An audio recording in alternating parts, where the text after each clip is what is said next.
Industri perlengkapan hewan peliharaan di Indonesia tumbuh pesat dengan rata-rata 10-15% per tahun. Survei lembaga riset Intage Group menunjukkan 56,5% responden memilih kucing sebagai hewan peliharaan. Oleh karena itu, produk Happy Kitty oleh PT Karya Sista Prakarsa diproduksi untuk memanfaatkan peluang yang ada.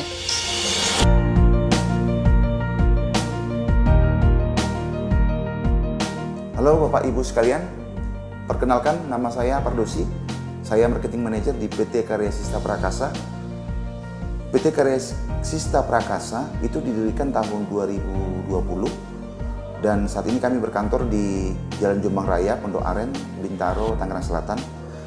Perusahaan kami bergerak di bidang produksi untuk pasir kucing dan untuk saat ini kapasitas produksi kami sudah mencapai di 300-400 ton untuk per tahunnya. Jenis bisnis kami itu lebih ke business to business, jadi kami tidak melayani untuk end user. Dan untuk marketing kami sudah memakai sistem offline dan juga online. Dan untuk saat ini kami sudah berada di berbagai market Jabodetabek, Jawa, Bali, Sumatera, dan Kalimantan. Untuk saat ini karyawan kami berjumlah lebih kurang 20 karyawan dan omset kami per bulan sekitar 100 sampai dengan 150 juta per bulannya. Permasalahan utama yang dihadapi oleh PT Karya Sista Prakarsa, khususnya produk Happy Kitty, adalah penurunan penjualan. Berdasarkan analisis rasio keuangan, kami menemukan bahwa perusahaan berada dalam kondisi yang baik. Penurunan penjualan produk Happy Kitty itu lebih disebabkan oleh penyebab lain selain kondisi keuangan. Survei Rakuten tahun 2022 menyatakan bahwa 43% pengeluaran bulanan untuk hewan peliharaan di Indonesia adalah untuk kebutuhan terkait kandang. Salah satunya itu pasir kucing. Pasar terus berkembang, namun Happy Kitty tetap menghadapi penurunan penjualan yang besarnya rata-rata sebesar 36% per tahun sejak 2022 hingga 2024. Faktor pertama yang kami identifikasi menyebabkan penurunan penjualan adalah belum adanya standarisasi QA/QC bahan baku produk, sehingga kualitas dari produk belum stabil. Bahan bentonite diperoleh dari beberapa supplier, di mana belum adanya QA/QC dari sisi proses sebelum produksi. QA/QC sudah dilakukan namun setelah proses produksi. Hal ini membuat Happy Kitty kesulitan mempertahankan kualitas dari produk. Beberapa ulasan sudah menganggap bahwa produk Happy Kitty memiliki kualitas yang baik. Namun di sisi lain, terdapat review konsumen yang menyatakan bahwa pasir kurang menggumpal dan kurang wangi. Faktor kedua yang perlu diperhatikan adalah pemasaran. Meskipun harga Happy Kitty kompetitif dan berbasis riset pasar, strategi promosi dan branding di media sosial belum optimal.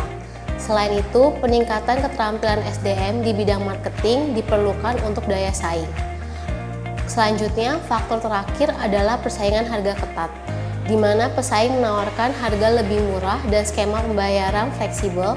Hal ini menekan margin keuntungan, sehingga Happy Kitty harus tetap kompetitif tanpa mengorbankan kualitas.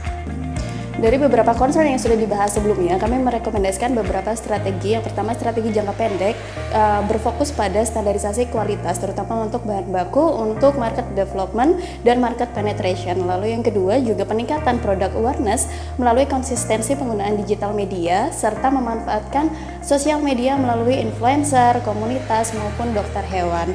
Lalu yang ketiga juga kami menyarankan untuk adanya penambahan jaringan distribusi, warehouse, serta kemitraan. Ya, dari sisi pricing pun kami mengusulkan untuk tetap berfokus pada competitor based pricing strategi dengan beberapa program tambahan seperti insentif, fleksibilitas payment, atau sistem pre-order dan tiering pricing. Untuk strategi jangka panjang, kami mengusulkan untuk perluasan market yang berfokus pada area new produk dan new market seperti diversifikasi produk pada makanan hewan peliharaan maupun properti lainnya, serta diversifikasi pada segmen target market middle up. Setelah mengikuti program immersion untuk kelompok 31, perusahaan kami telah mendapatkan beberapa strategi baik untuk jangka pendek maupun jangka panjang yang mudah-mudahan bisa membantu perusahaan kami untuk mencapai penjualan Happy Kitty yang lebih bagus lagi di hari-hari yang akan datang. Untuk itu saya berharap program ini bisa berkesinambungan di hari-hari yang akan datang dan bisa memberikan dampak yang positif untuk masyarakat yang lebih luas. Terima kasih.